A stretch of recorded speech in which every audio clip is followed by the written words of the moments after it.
Krista Smith, actor, stunt woman, speaker, educator. Today I wanted to do a very special YouTube video because I'm putting more effort into my YouTube, and that is what's in my bag. I watch a lot of YouTube vloggers because it's something that I'm interested in, and I've been seeing the topic of what's in my bag come up from a couple different channels. It's really fun to see what people will bring with them on a regular basis. So I thought that today I would do one of those videos. I have a couple different bags that I go through. I have my regular day bag, I have my training bag, and then I have my martial arts bag. I have my baton bag and all my sticks, and we could do what's in my trunk. That would be a funny video.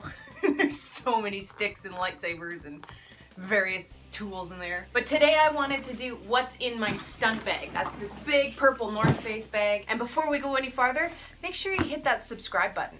It's a lot of fun. I post a lot of videos, especially with lightsabers and sticks and all sorts of cool things. You won't regret it. So I've been doing stunts for almost 10 years now, coming up on 10 years. I've been working professionally for 15. I was doing circus before that.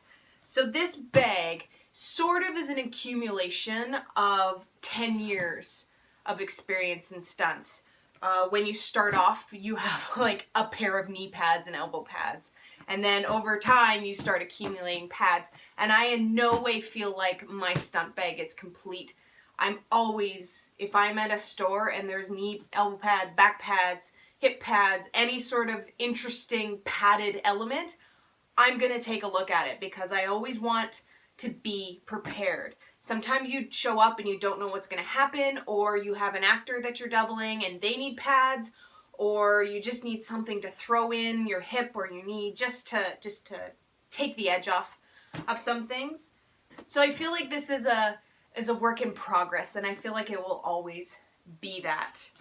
We generally use, it's sort of a rule of thumb that you buy a waterproof bag for stunts, and I would say there's quite a big majority of us that use these North Face bags. I really like it, mostly because I just really like the color. This is my favorite color. But you want a waterproof bag because you're going to go outside and you're going to put your bag down on the ground, and it's Vancouver, it rains. A lot of times I'm putting my bag in the mud or I'm moving it from place to place, so you want to have a bag where everything is protected and dry, and you don't want soggy pads because there is nothing worse than putting on wet, smelly, soggy gear. I'm just gonna pull everything out and then we'll talk about what I'm pulling out. Oh, the pocket is not done up. That is not good. So I have a knife, practice knife. I actually use this quite a bit because I'm training knives with some of my martial arts right now. Random sitting on the top here is a mouth guard. Use mouth guards when you're doing big pulls or big ratchets, or you're gonna be hitting anything hard so that you don't wreck your teeth, because sometimes you'll clench or you'll bite your tongue, and so it's always really good to have a mouth guard with you. I also use the same mouth guard when I'm fighting and doing any sort of sparring. So these two things go between bags. They just happen to be in this bag. Nike knee pads. These are generally not pads I would wear under a costume. These are generally rehearsal pads. They're just regular volleyball knee pads from Sport Check. They're just sort of my go-to. If I just need knee pads, they're my go-to. I usually put those on. Oh, how can you tell I've worn something and not washed it? Gross. These are my hip pads. They're Pro-Tech. They have a protective thing for your tailbone, hip bones, and then along the sides of your legs. They are men's though. They have a little penis pocket here. I just have not been able to find a pair of women's ones that I like, but it doesn't really matter because these are going under my costume anyway. They're not the softest. They're not great for a super hard hit, so sometimes what I've done if I'm really going to be hitting the concrete, like last week I was hitting concrete, so I actually put another pad underneath these just to take the edge off just a little bit. They don't smell that bad.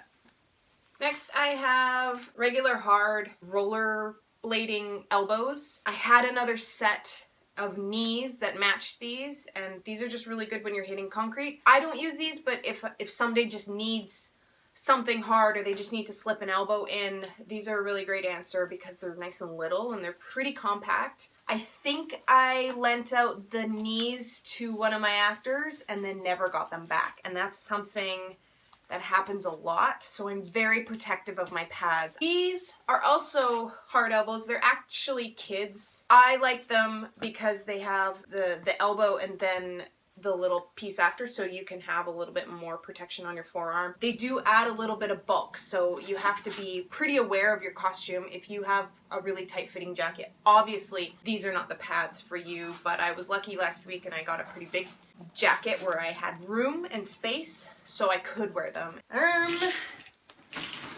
Here's a fun bag. These are probably the most essential pads I will ever have. They're also the most expensive and the ones that I am very adamant that you give me back at the end of the day. They're called stunt bumpers, and what they are is they're just these little gels like this. I don't know what they're made of. They take a hell of an impact and they make a huge difference. Plus, they're super low pro. So you can wear these under skin tight pants and nobody will know the difference. Also, they're great for actors because they don't notice that they're there. They're not big and bulky. They don't change the look of your costume. I have 2 sets. I used to have more. Again, actors not giving me back my stuff. Of elbows.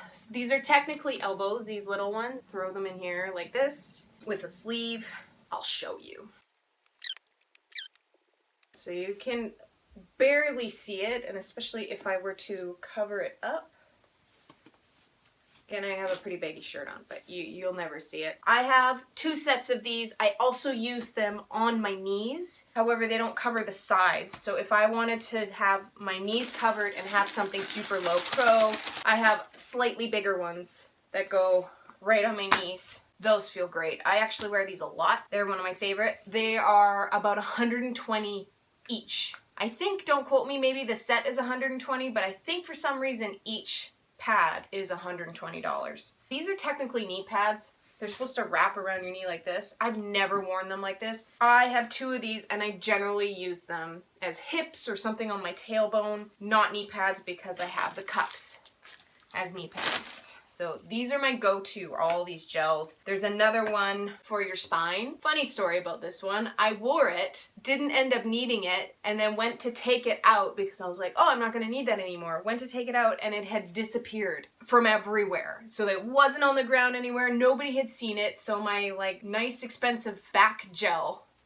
had disappeared, and I was working on this show called Scorched Earth for like 6 weeks, and then the very last day, so this happened, I lost this on the first day, on the very last day, somebody from the props department came up to me because it has my name on it. They're like, is this yours? We found it in one of our somethings, in one of their boxes. So I lost it on the first day, refound it on the second day. I've never used it since. Generally, if I need something for my back, it's actually going to be a back pad. And then with all this stunt bumper stuff, you get all these nude sleeves, so this would go on my arm or on my legs. I have a whole bunch of them that I just washed, which is one of the things I need to rearrange in my bag, because these are all the ones that I've been wearing the last couple weeks or so. So I've been washing them all. I've been stretching them out like crazy because I ordered the large, and the large is, it's not very large. And I get that they need to hold the pads in, they need to be a lot bigger. Because I'm wearing a large, I can't imagine what those bigger, beefier guys are wearing. Like, are they wearing triple extra large? Because these ones are tight on me. Look how little these things are. And that's supposed to go around my leg. And I do not have little legs. So that's my gels pack. I also have these pads. These are like little foamy pads. It came as a jacket that you would zip up. So there were shoulders and things here, pads all the way down the back, which is what this is. So yeah, that's the gels bag. Then we have the G-form bag. I don't wear these a lot. People swear by G-forms. I don't particularly like them. They're just really low pro, thin pads. They're padded on the inside, but they're super thin. So again, they're good for going under a really small jacket. I find these are really uncomfortable and they don't do a whole lot. And I have a set of knees. Like I said, I don't wear them. I don't particularly like them. I would much rather wear my gels. But it's good to have because you never know what's gonna pop up. You never know who's gonna need a pad, what's gonna be happening. Sometimes you just have to run to your bag and grab a bunch of pads, and this is sometimes what you get. Then we have the underwear bag. I have nude underwear, I have black underwear. These are technically Spanx. I swear by these. I have a beige pair, I have my other beige pair, and I wear these because you have a costume, bottoms and a shirt, but then I have to wear these pads and they don't want to see the logo. So what I would do is I'll put these shorts on first, then this over top. Because these are so tight, that gives me a lot of extra suction to put in something like a gel in my hip, and then it's gonna stay, because if I just stick this down my pants, chances are it's gonna end up down at my ankles at some point. But if I'm wearing these, not only is my back warmer, which is a huge deal for me, I don't like feeling like I'm not warm in my core, I also feel like all my pads are sucked into me and I don't have to keep adjusting them. And I buy it just for going to set, because you do not want your lacy freaking thong hanging out of your costume. Oh, here's my other pads that look like these. These are my elbow pads because they have my name on the back. That's how I tell the difference. They're a slightly smaller size. Again, never wear these under costume. It's usually just for rehearsal, or if I'm gonna go somewhere and I think I'm gonna need knee pads, these are the ones I bring. Oh, hi there. Apparently I talk too much. So I ended up filming a 40-minute video about what's in my stunt bag, unpacking it all and repacking it. And I didn't think you guys were gonna sit around that long on YouTube to watch me talk about how much I love my knee pads. So I decided that I'm gonna split this into 2 separate videos. Part 1 you just watched, then there's gonna be part 2 of the finale and me repacking it. So I hope you guys enjoyed it. It was a lot of fun. I really enjoyed it. I just didn't want to have to skimp out on any of the fun little stories that go with each pad and why I use them. So I want to make sure that I explain myself fully. Be sure to check out both of them. And if you haven't already, please subscribe down below. I'm really focusing on that YouTube channel, and all of your subscribes, likes, comments are super helpful for me. They show me what you guys like to see and where I need to navigate next. So please help me out, give me a little feedback, subscribe, like, share, comment, do all the things. And that's about it. So I hope you enjoyed part 1 of what's in my stunt bag. If you want to watch part 2, and I highly recommend it, it's super exciting, there's more knee pads. Click the link down below and you'll get a whole meal deal of what might be in a stunt bag. Alright, so you're gonna go click part 2 of what's in my stunt bag, and you're gonna let me know what you think, and you're gonna hit that subscribe button. And that is all from me. I will see you guys next time.